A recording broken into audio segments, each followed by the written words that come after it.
Hiller, that's like the nicest introduction anybody's ever given to me, except for the cuss word. Gotta keep this guy in check. I've said this publicly.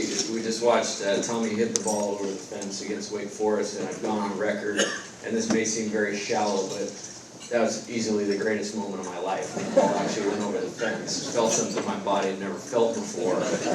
But I got a great story in his recruitment. So he came on an official visit, and the first day was good. I felt like we had a good flow going and all of those types of things. We showed him how we were going to develop him as a third baseman, which was really important to him, so he could improve his status as a professional prospect. And then the next morning we're at Ruby Slipper. Okay, that's my favorite breakfast place. It's my good luck breakfast spot for recruits. And I kind of see this window, so I'm like going for it. Like I'm starting to put the pressure on and all these types of things. And he very casually says, "Oh, Coach, I'm coming to LSU." I was like, "Hey, you want to run that by me again?" Listen. So he's like, "Yeah, I'm ready to roll. Let's do this thing." So I literally crawled over the top of the table and like bear hugged him. And our waiters were like looking at me like, "What's wrong with you?" Like, you don't understand what just happened, right? So it's a good Tommy Tank story. Hey, I'm honored to be here, and I always like doing this check-in of, coming from the West Coast to Louisiana, and I believe I hit one mark prior to the meeting last year. We had survived that hurricane the year before. That was something new. That doesn't happen in California a lot. And then I learned quickly that winning a national championship in baseball at LSU is kind of important to you people. So we were able to get that done, and then I think I'm finally there now. My boss, Scott Woodward, took me duck hunting in December, and so I hadn't, shot a gun in like 30 years, and it didn't matter because there's so many birds like flying in your face. And I was up there and was able to get a few. And my dad, if you knew the backstory of this, is like the most avid hunter of all time. And I swear he was more proud of me that I killed 4 birds than winning the national championship. So we're all in on the Louisiana thing, and sincerely, like, I had this thought. We were just talking beforehand about when I came here, like one of the draws was the people, or the character of people in the South and in this state, and it's like blown away, any expectation that I had. In 2.5 years here, like I feel like I have as good of friends that I've had in my entire life, and just want to say thank you for that. And what I like about this event, it's kind of the last, real public speaking thing, and I did a lot this fall and early leading into the season. But I really like this group, and it just, when I look around the room and the people I've met, just how impressive everybody is, from a character standpoint, the leaders in the community, and I'm always chasing like this one thing of really trying to be elite or be the best at what we do, and I feel like everybody in here can really relate to that. And just going back a little bit on last year, that was special. Like, I knew it when I was here talking to you last year, like, we really have a chance. Like, this is a once-in-a-lifetime team. It's certainly my hope we're going to win another championship someday. I don't know that we'll ever see another team like that, and I wanted to kind of peel back first and explain why I feel that way. So obviously, the national championship, goal number 1, okay, accomplished, okay? Number 2, they broke the LSU baseball program record for grade point average, last year. So there was definitely correlation. Yeah, there's definitely correlation in those types of things. And then, not to mention, they signed for a combined almost $24 million in the draft. With Hiller mentioned Paul and Dylan going number 1 and 2, but you take them out of it, it's still like over $7 million, on the rest of the team. And so it was as elite as could be, and it wasn't just a talent thing. And last year, when I was here, I outlined kind of our path, and I wanted to walk it back and give you some insight on that path, the selfless part of it. We laid out, there were 6 teams in LSU baseball history that had won national championships. And on all 6 of those teams, there was a very prominent person or player that was not in the prominent role at that time.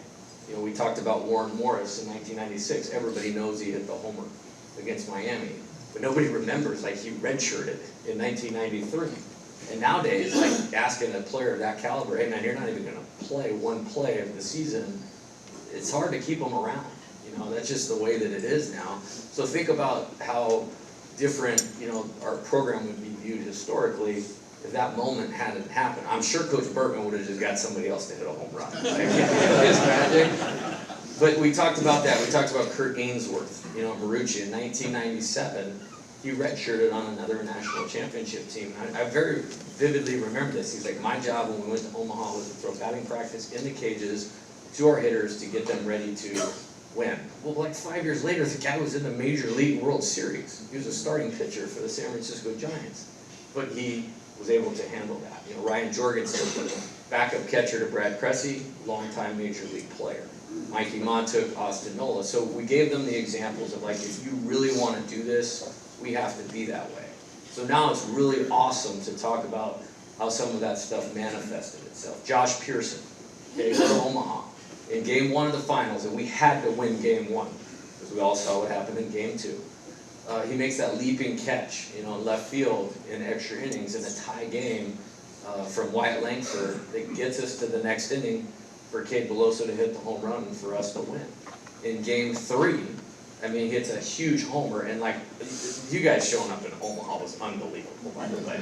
I mean, that was electric. I mean, I see Miss Susan Lipsy over here, and I watched the ESPN broadcast after Josh's home run. She's jumping up and down and going crazy, and there was so much energy in the stadium. Well, Josh, our first year, played every game. Like, earned a job as a freshman, hard to do at LSU. Well, then he got beat out going into the season last year, and he never said a word. He just kind of kept working, waiting his time. We got into SEC play. I put him back in there because he had some experience, had a great series at Texas A&M, got us off to a great start, kind of in and out. But then when we needed him the most, he was ready because he wasn't worried about it when he wasn't playing.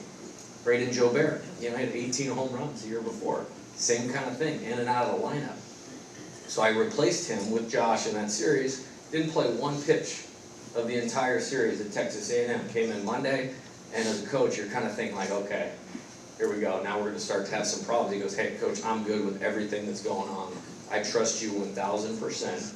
I just want you to know that next time you put me in, I'm ready to go. I said, sweet, you're playing tomorrow night.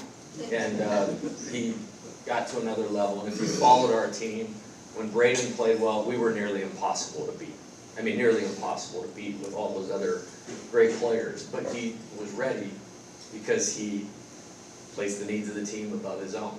And then Hayden Travinsky, 7 at-bats in the first 28 games of the season, largely because he'd been hurt a lot.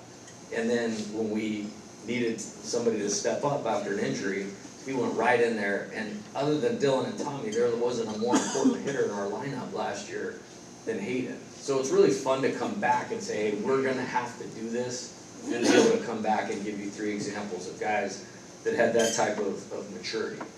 We talked a lot about mindset and mental strength, and that is the game of baseball, because it lends itself to failure. It's designed around failure, and probably the part that I'm most proud of. You know, the task at hand, like staying focused on what is directly in front of you, so hard to do nowadays. Really hard to do with young players. These guys were exceptional at that. And it was a real thing. And my own story on that is like, I'm glad you all had fun in Omaha, because I was in my hotel room watching video and preparing for the game, or what we were doing that day, or having a coach's meeting, or at the ballpark. I mean, so much so, and you're gonna laugh at me when I say this, but like, it wasn't until like the 9th inning where we're winning 18-4, and then we get the first out on defense, it like hit me like all at once, like, oh my God, we did it. Like, we did it. Like, we're gonna win the national championship. And our players like totally adopted this right here, right now, present moment focus. You know, part of that mental strength piece was also overcoming adversity and failure.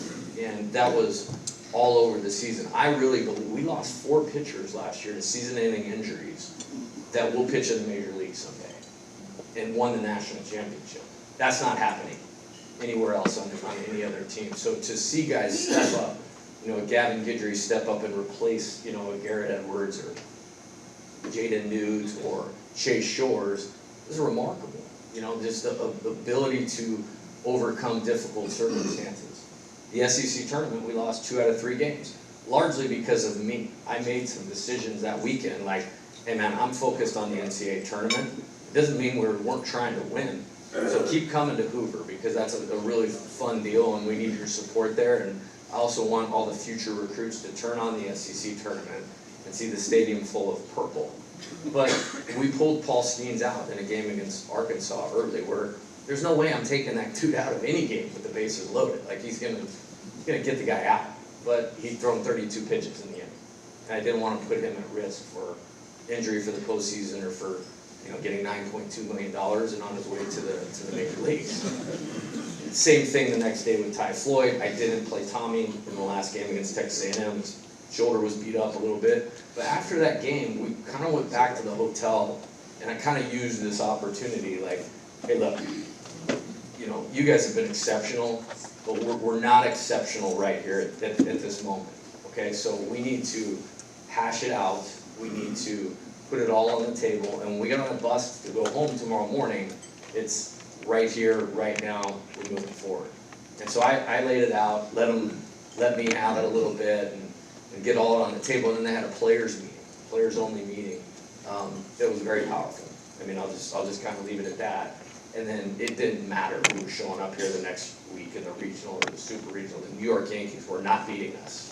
That was the best baseball that our team played last year. And it was just an example of their ability to overcome failure. And you saw a couple of the things there. We lost to Wake Forest in Game 2 of the College World Series. So now you're one loss away from the season being over. And I could see on their faces they were a little dejected, like, no, this is our time. Like, this is our time right now. So we just, before we left the stadium last night, it's like, hey man, this is it. Okay? Failure recovery strategy right now. And our failure recovery strategy is this. Okay, you have to own your failure. Okay, you have to flush it. If you're a long-time LSU baseball program, you guys remember Coach Bertman had the little toilet in the dugout where you flush it. And if you don't flush it, it's stinky for everybody. You know what I mean? Like, I'm talking about, if you drag people down because you're disappointed in your play. But then you have to take it a step further and reconnect to the moment. The moment that's now at hand. And then the next night against Tennessee, Nate Ackenhausen, 6-inning shutout, Riley Cooper coming in, doing his thing. Next game, 2 freshman pitchers, get us through that first game, 5-2, against Wake Forest, and then you're right back to Paul and Thatcher. Great game that you just saw right there, Ty Floyd. And then we get blistered 24-4. And this was the best part of the whole thing. I mean, all of you were losing your minds. Don't tell me. Okay, I know better. Learn. Okay? And everybody wants to know, like, what did you say? I didn't have to say anything. It was like, hey man, we're in our failure recovery strategy right now. Okay, we own it, we're flushing it, and we're moving on. This team, 1 game to win the national championship. Sign us up. Sign us up. Because we have this mindset advantage that I don't believe, in that case, Florida had, or anybody had. And so we did our deal, is basically what that last game was. And it's very gratifying to win a championship game playing like that. And I really stand by, that's as good as any college baseball team has played a game of that magnitude in the history of the sport. We talked about attacking expectations a lot and making our expectations known of what is super important to me and to us and to peak performance. It's preparation. And we have a saying, it's like, we're going undefeated on preparation. High standard for coaches in terms of developing the players to be ready to play. High standard for coaches in terms of preparing for an opponent. High standard for the player, knowing what they need to do to be prepared to execute their job to help our team win. And that's the expectations that matter to me. I mean, obviously we want to win, we want to try to do those things, but we're going to be super locked in on the things that lead to winning. And those guys were amazing at that. We talked a lot about, ignoring what is not relevant. What anybody says about you or us is not relevant. It has nothing to do with what actually happens on the field in the game. Social media. And we had to kind of grow up a little bit from 22 to 23. In 22, we had some guys that really affected them. Like, I mean, it was like a little bit of like, Dr. Phil, Coach Johnson, trying to help guys understand, like, look, this isn't important. You're just going to have to, it might make you feel bad, but you're going to have to make a choice to overcome your feelings and focus on what really, really matters. Last year, not a thing. Like, I mean, it didn't matter what anybody said about us. So, I'm still looking for the person, okay, somebody, hope you're not in here. We lost a 9-run lead to Mississippi State on May, 12th. And somebody put a for sale sign in our yard. Can you believe that? I mean, like, I'm like, wait a minute, we've been number one for 13 consecutive weeks. I'm like, and so I just, low drama, went and put it in the trash, didn't say a word to anybody, and I got to thinking about it, like, I should have looked on the Ring camera and saw who it was. And then I should have, when we got back from Omaha, wrote a signature on it, and then gone and planted it in that person. Total missed opportunity. And then the other thing that last year's team did is we had exceptional player leadership. Dylan and Paul, those guys were unbelievable. Cade Beloso, Gavin Dugas, the maturity level to do what they're supposed to do every day of their life, and then demand that out of their teammates in a super healthy way, and then raise the level of everybody was exceptional. So I talked about those 4 things last year at this meeting, and I just wanted to share a little bit about how those manifest themselves. Now, the last thing that those guys did that I wanted to talk about, we had a meeting about this time last year of like, okay, 10 years from now in 2033, how do you want to remember these 6 months? Okay, and then most importantly, if it went wrong, like what would have happened? I've always lived by this theory, if you can predict something, then you can prevent it. And so they talked about not being selfish, being great teammates, owning their preparation, all these super high, mature responses, and put it out in front of them, and we didn't have to deal with any of those. I want to be a no-drama program. Not easy to do at this place, I'm just going to say it, but they dominated that. It had a lot to do with their success. And, it's a different team this year, but we're going to really try to emulate that. So, moving forward, all right, and that's where I live my life is what's happening. I'm good at getting past the past, but I'm always thinking about what's next. And national championship teams in this modern era of college baseball have not had a lot of success, coming off of that. And so we want to be an exception to that. Okay, why does it happen? Because to get to the point of doing something that incredible, you have to have future major league players, which we did, and you have to have old players that really know what they're doing. And what happens is you're going to lose some of those guys. No different in this case, but we've taken this thought process of we're not going to try to defend, anything. It's a completely different team. Instead, we're attacking a new opportunity in 2024. And we've talked a lot about how and why we're going to go about doing those types of things. The main thing we're going to do is not compare anything from this year to last year. And the very first team meeting of the year, we walked in and I saw this really good quote that comparison is the thief of joy. And we're not going to allow our players to do that. I also showed them this clip from, you guys remember Pat Riley, the great basketball coach. There was this show, it's called Winning Time on the Lakers in the 1980s. I didn't think it was very good, to be honest with you, but there were some really cool parts in there. I love Magic Johnson, what a great player. It kind of peeled back the layers, and Pat Riley was having this conversation with his wife about, he was frustrated because they lost a game in November against the Clippers, and she's like, "What is wrong with you? It's November." And she's like, "That's where it starts." In this concept of, hey, these guys still want to win, but in the beginning they needed to win. They had to win. And so they were going to be willing to do anything it took to do that. And so we're going to work hard at maintaining that edge. And for me, it's the game in front of you is the only one that really matters. That's why we treat every game like a playoff game. If you show up on a Tuesday night, we're going to get anybody's best shot, from in-state. We're playing our best players. It's on baseball, it's not like football. It's not the team with the best players, it's the team that plays the best that day. So I hope when you come and watch this team, you see zero complacency. I think we're well positioned to understand that because how we roll on a daily basis.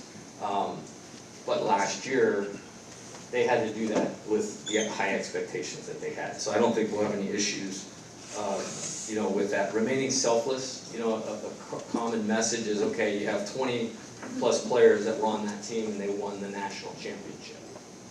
It can't be, we won ours, now I'm gonna get mine.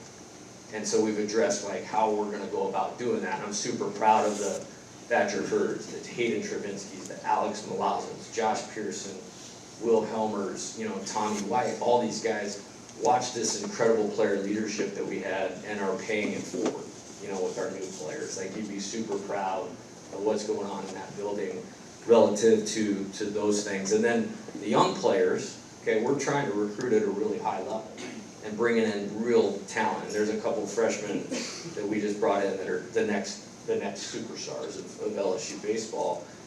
But I showed him a video the other day of Nick Saban talking about this. Gosh, aren't we so happy he's not coaching?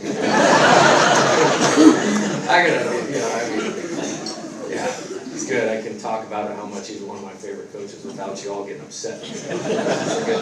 But I showed the freshmen this video of, like, in all these years of him being the coach at Alabama. So they have all these guys that go out for the NFL draft. They're early as juniors, and he's like, not one time in any of these meetings with 32 teams, 45 players have gone out early, has anybody asked, how much did the player play as a freshman? Those NFL teams want to know, what did they develop into? And so getting our players an understanding of, like, hey man, you chose to come here.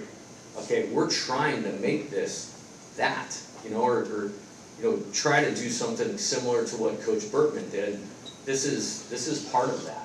If you wanted, you should have gone to, Texas A&M, Corpus Christi, or New Mexico State, or something, which are good programs, but this is like what we're trying to do. So you have to understand, you have to develop into something to be at the front of this thing. And I think we're off to a good start at that. And then this thought of toughness, to endure, what the challenges that are coming your way. Okay, back to Coach Saban, he gave a great speech, which I showed them, of like, what does it take to break you? Like, that is what toughness is. What does it take to break your focus for one play? Because baseball is going to be decided on like 6 or 7 pitches of an entire game. They're usually when the pitcher's in the stretch, runners on base. And if we don't have focus or the absolute attention on the task at hand, you're going to lose. So we can't have those types of things breaking you. And then, the challenges that come along. Like, it's not always just about the thing or the circumstance. It's like how we view the thing or the circumstance. And so we've come up with this thing of just no matter what, good, there's going to be something that we can take from this, from Jocko Willink, a Navy SEAL. So I think mindset-wise, we're in a really good position moving forward, and really excited about this opportunity for 2024. And we'll always be grateful for 2023, but we're going to put that aside for now. We'll celebrate it again, at an appropriate time, and guns blazing for 2024. We open on February 16th. Okay, we're playing at 2 o'clock. I get a lot of questions like, why are we playing day games on Friday? It's because opening night, my first year, it was great. There was 13,000 people in the stands for the first pitch, and there was about 5,000 fans in the stands in the 5th inning. So I know you all don't like to be cold, and I know you all like to take Friday off early. So killing 2 birds with 1 stone. So if we don't have a packed house at 2 o'clock on Friday, I'm looking for it. So, but really, again, thank you. I get asked about facility upgrades and these types of things all the time. I love our facility. Certainly things we need to do to improve it, but nobody has what we have, in terms of support, fan base. It is the best environment in all of college baseball. I'll tell you a quick story. We were playing a team. It's hard to make friends with coaches in the SEC, so I'll just say that. But I have a couple of them, and one of them, he brought his little boy, and they were playing this last year, and I think Trey Morgan hit a home run, and I mean, the place was going bonkers. And he's like, his little boy asked his mom, who was with him, if they could leave and go back to the hotel, because the environment was so awesome, so keep that up. But honored to be here, and thank you for having me.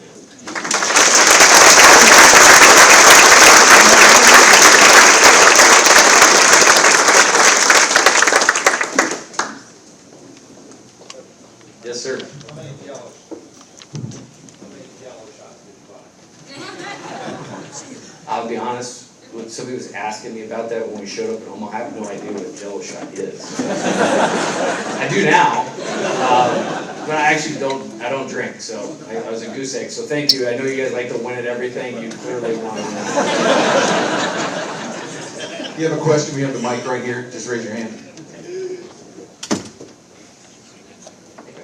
I saw you in Omaha, loved it, it was great. So I wanted maybe some comments on Jake Brown. Yeah, so I mentioned a couple of freshmen. The question was about Jake Brown, a freshman player that we have from Sulphur, left-handed hitting outfielder, left-handed pitcher. And I went to see Jake in March of last year. They were playing here locally somewhere. He was a very good prospect as a pitcher, is a very good prospect as a pitcher. He made the 18U national team as a pitcher. And I went over to watch him pitch, and I watched him take like 2 at-bats. I was like, this dude's gonna play in the field for us, and hit and run, and all of those types of things, and also pitch.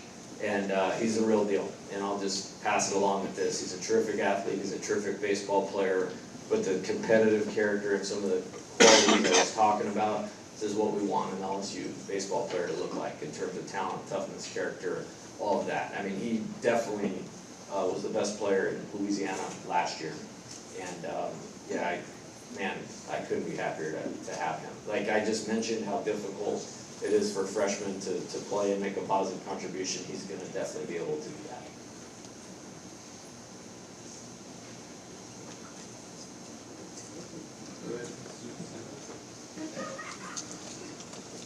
Coach, thanks for coming. Anyway, I've been mystified because the announcers during the World Series kept commenting on the fact that Tommy Tanks was hitting something like 670 with Dylan Cruz on base.